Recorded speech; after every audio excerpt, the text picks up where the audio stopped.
श्री अरुण गोविल जी Ramayan serial में भगवान राम का रोल अदा कर रहे थे और उस रोल के माध्यम से कलयुग में भी भगवान राम के चित्रण को जीवंत कर रहे थे। उस समय उनको भी नहीं पता रहा होगा कि एक दिन रामलला अपनी जन्मभूमि पर अपना जन्मोत्सव मनाएंगे। आप मुझे बताओ, क्या यह कार्य कांग्रेस, सपा, बसपा के लोग कर पाते क्या? भगवान सूर्य का सूर्य तिलक देखा होगा, वे सबके मुंह से एक शब्द जरूर निकल रहा होगा कि जो राम को लाए हैं, सब सहमत है ना? सब सहमत है ना? सभी लोग सहमत हैं? किठौर विधानसभा क्षेत्र के इस वीर भूमि पर उपस्थित सभी बहनों और भाइयों, रामनवमी के अगले दिन ही मुझे इस किठौर की भूमि पर आना पड़ा है। और बहनों और भाइयों, कल आपने देखा होगा जब श्री अरुण गोविल जी रामायण सीरियल में भगवान राम का रोल अदा कर रहे थे और उस रोल के माध्यम से कलयुग में भी भगवान राम के चित्रण को जीवंत कर रहे थे। उस समय उनको भी नहीं पता रहा होगा कि एक दिन रामलला अपनी जन्मभूमि पर अपना जन्मोत्सव मनाएंगे। और क्या संयोग है कि जब अरुण गोविल मेरठ हापुड़ लोकसभा सीट से प्रत्याशी बने, उसी वर्ष 500 वर्षों का इंतजार समाप्त करते हुए रामलला भी अपनी जन्मभूमि पर अपना जन्मोत्सव मना रहे हैं। बहनों और भाइयों, अयोध्या में रामलला का जन्मोत्सव, और कल आपने देखा होगा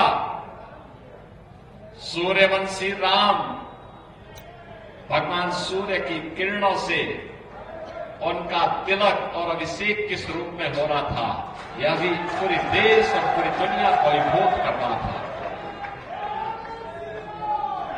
बहनों और भाइयों, ये जो आप देख रहे हैं, जो आपने कल देखा है, जो आपने 22 जनवरी को देखा है, जो आपने 2020 में देखा है, पहले शिलान्यास हुआ, फिर प्रभु राम की मूर्ति प्राण प्रतिष्ठा का भव्य आयोजन हुआ और कल जन्मोत्सव का कार्यक्रम। कल अयोध्या धाम में 15 लाख से ज्यादा श्रद्धालु आए थे, 15 लाख से ज्यादा। आप मुझे बताओ, क्या यह कार्य कांग्रेस, सपा, बसपा के लोग कर पाते क्या? क्या ये लोग कर पाते क्या? और इसीलिए हम लोग आए हैं और इसीलिए अरुण गोविल को भी लेके आए हैं।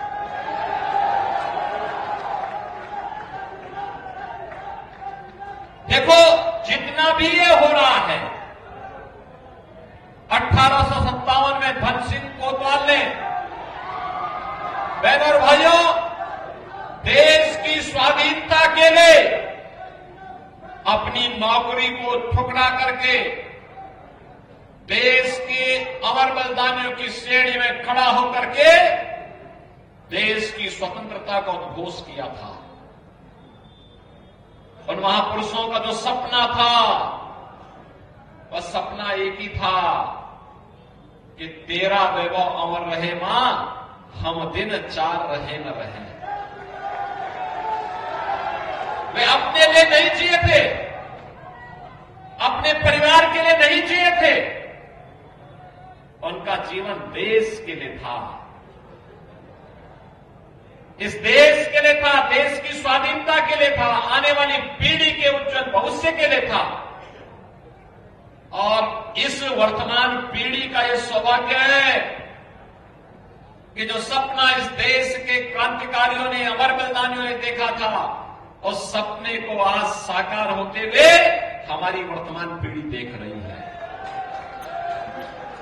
ये विकसित भारत की जो संकल्पना प्रधानमंत्री मोदी जी ने दी है, ये विकसित भारत दुनिया में सम्मान हो, सीमाएं सुरक्षित हो, आतंकवाद और नक्सलवाद की समस्या का समाधान हो, इंफ्रास्ट्रक्चर वर्ल्ड क्लास हो, एक गढ़ से कठोर होते हुए जो मार्ग चौर के लिए आ रहा है, 4 लेन का बन रहा है।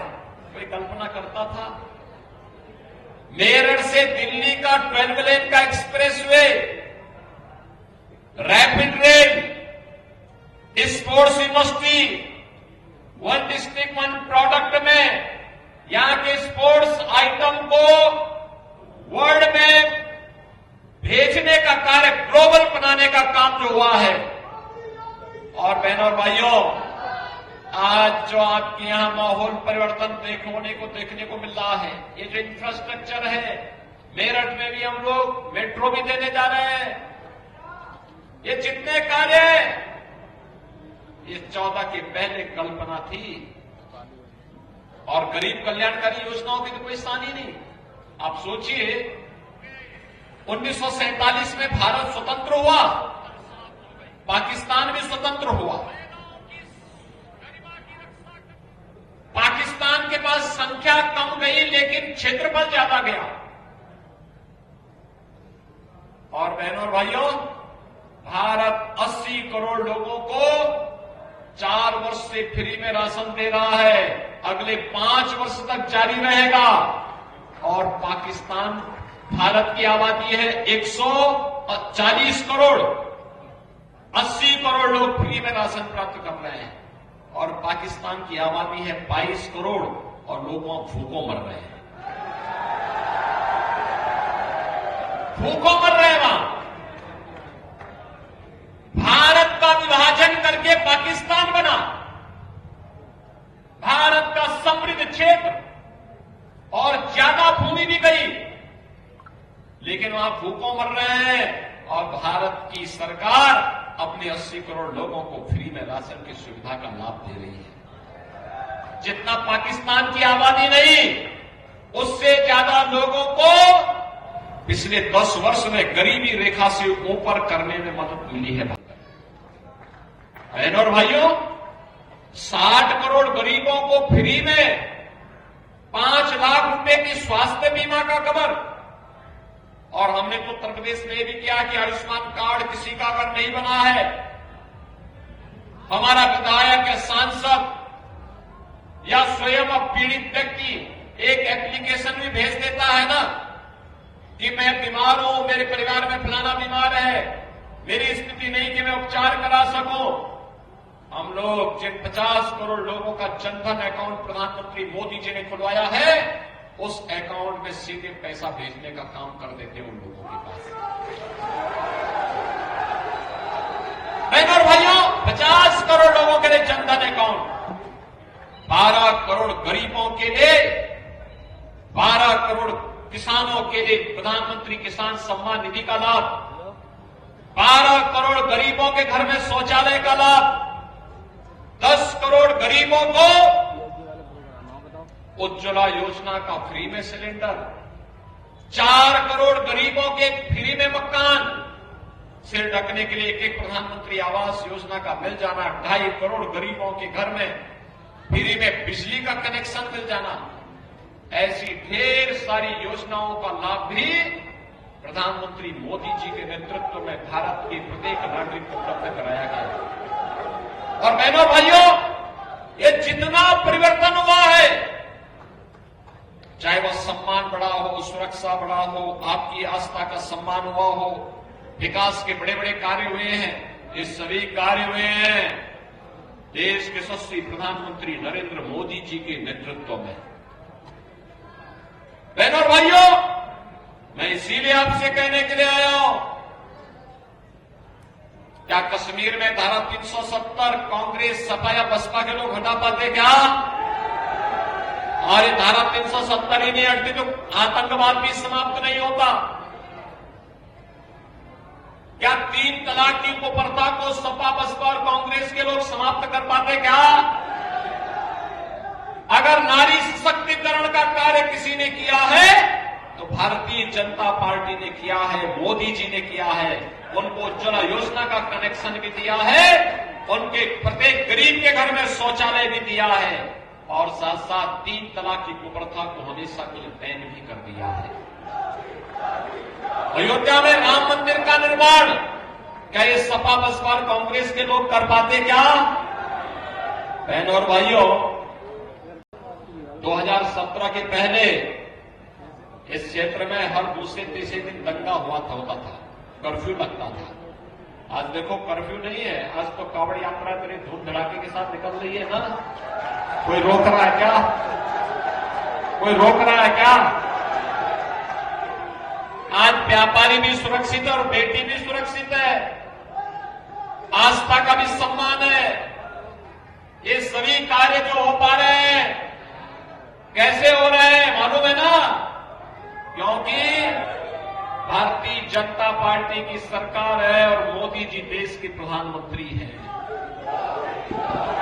और इसीलिए हम सब आपसे कहने के लिए आए हैं, हम लोग इसीलिए आए हैं कि भारतीय जनता पार्टी की सरकार आपकी आस्था का भी सम्मान करती है, नौजवान की आजीविका की व्यवस्था भी करती है, किसानों को भी सम्मान देती है, महिलाओं को भी सुरक्षा देती है, व्यापारियों की खुशहाली के माध्यम से विकास के मार्ग को प्रशस्त करती है और विकास और विरासत की अद्भुत श्रृंखला को आगे बढ़ाने के लिए लोकसभा चुनाव 2024 में भारतीय जनता पार्टी ने श्री अरुण गोविल जी को अपना प्रत्याशी बना करके मेरठ हापुड़ लोकसभा क्षेत्र में भेजा है। बहनों और भाइयों, मोदी जी ने देश को कहा है कि हमें देश को विकसित भारत बनाना है। विकसित भारत के लिए आत्मनिर्भर भारत चाहिए। आत्मनिर्भर भारत के लिए आत्मनिर्भर उत्तर प्रदेश और आत्मनिर्भर मेरठ चाहिए। आत्मनिर्भर मेरठ के लिए हमें विकसित मेरठ भी चाहिए। और ये जितना भी कार्य हुआ है, 12 लेन का highway, rapid rail, sports university, आप याद करिए पारुल चौधरी यहीं की बेटी है ना, अभी उसने गोल्ड मेडल जीता था चीन में। चीन के खिलाड़ी को चीन की धरती पे पछाड़ करके, और हमने सीधे उसको डिप्टी एसपी की नौकरी दी है, सीधे डिप्टी एसपी। बहनों भाइयों, ये स्पोर्ट्स यूनिवर्सिटी सीधे जो पढ़ाई लिखाई करके आगे बढ़ेंगे कंपटीशन में, उनके लिए तो नौकरी है ही, लेकिन जो खेल कूद में भी आगे बढ़ेंगे उनके लिए यूनिवर्सिटी होगी और फिर नेशनल और इंटरनेशनल गेम्स में उनके लिए नौकरी उनका इंतजार कर रही होगी। बहनों और भाइयों, 1 डिस्ट्रिक्ट 1 प्रोडक्ट के माध्यम से स्थानीय हस्तशिल्पी और कारीगरों का सम्मान भी है, व्यापारियों को आगे बढ़ने का अवसर भी है और लोकल प्रोडक्ट को ग्लोबल बनाने का एक अभियान भी है। दुनिया में मेरठ का स्पोर्ट्स का आइटम छा रहा है आज, और इसीलिए अरुण गोविल को हम लेकर के आए हैं। वो मेरठ के सांसद होंगे तो फ्री में यहां का विज्ञापन करके आपको एक नई पहचान दिला देंगे। नहीं तो करोड़ों रुपया विज्ञापन में खर्च होता है। बहनों और भाइयों, मुझे बहुत अच्छा लगा आज विजयपाल तोमर जी भी और राजेंद्र अग्रवाल जी भी इस सभा में हैं।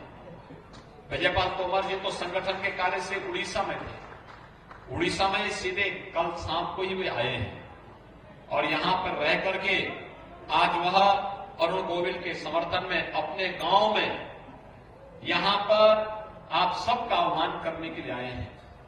राजेंद्र अग्रवाल जी और मैं दोनों लोग तो बहुत दिनों तक सांसद थे।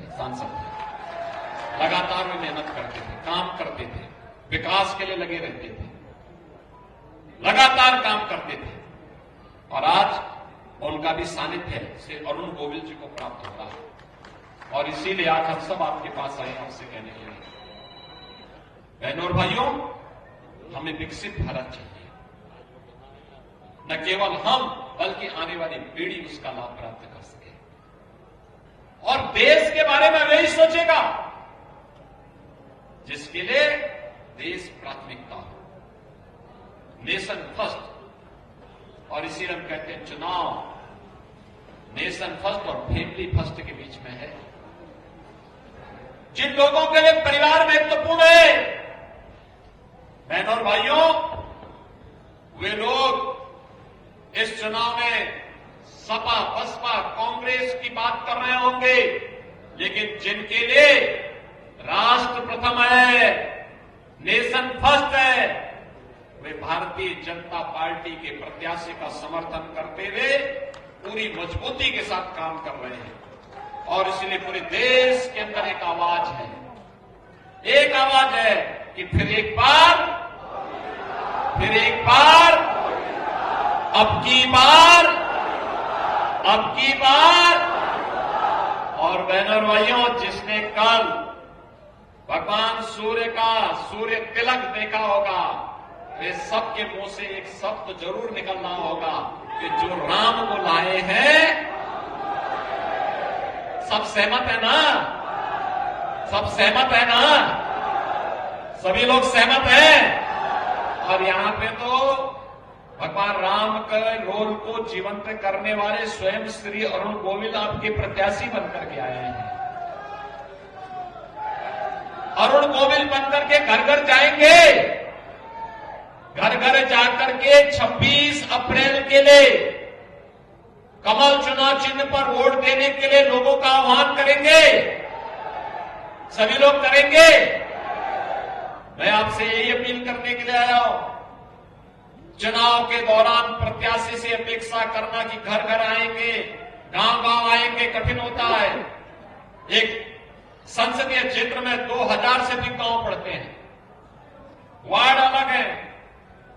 बहनों और भाइयों, अत्यंत कठिन होता है एक एक गांव में जाना, एक एक वार्ड में जाना।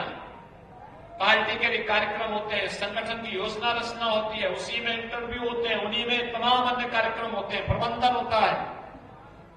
और इसीलिए मेरी आप सबसे अपील होगी, मोदी जी का प्रतिनिधि बनकर, स्वयं अरुण गोविल बनकर के घर घर जाकर के भारतीय जनता पार्टी के समर्थन में आपको कमल चुनाव चिन्ह पर वोट देने के लिए लोगों को प्रेरित करना होगा। तैयार हैं? सभी लोग तैयार हैं? सभी लोग तैयार हैं? अरुण गोविल को भारी बहुमत से विजयी बना के भेजेंगे, भारी बहुमत से। तो फिर मेरे साथ बोलेंगे, भारत माता की, भारत माता की,